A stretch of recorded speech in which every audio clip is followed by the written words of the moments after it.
អង្គុយក្រោមមែកឈើក្លិនផ្កាទុំជាប់នឹងអាវវាធ្ងន់នៅក្នុងសួតរបស់ខ្ញុំខ្យល់បក់កាត់ស្បែកត្រជាក់ដៃខ្ញុំញ័រតិចតិចផ្កាទំរីក្នុងងងឹតក្លិនហងតាមខ្យល់មកដល់ទីនេះផ្កាទំរីក្នុងងងឹតមានតែយើងនឹងភាពស្ងប់ស្ងាត់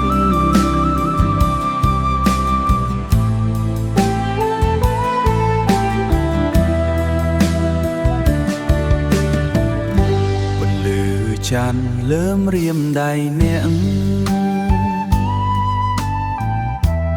យើងមិនចាំបាច់និយាយអ្វីទេទឹកទន្លេហូរទៅមុខយើងស្លឹកឈើជ្រុះលើដីសើមខ្ញុំចង់នៅទីនេះរហូតដោយមិនបាច់ធ្វើអ្វីទាំងអស់ផ្កាទំរីក្នុងងងឹត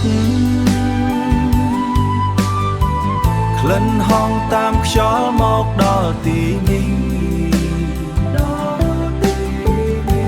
ផ្កាទំរីក្នុងងងឹត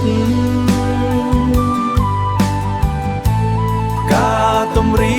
ក្នុងងងឹតមានតែយើងនឹងភាពស្ងប់ស្ងាត់ការធ្លាក់ចុះ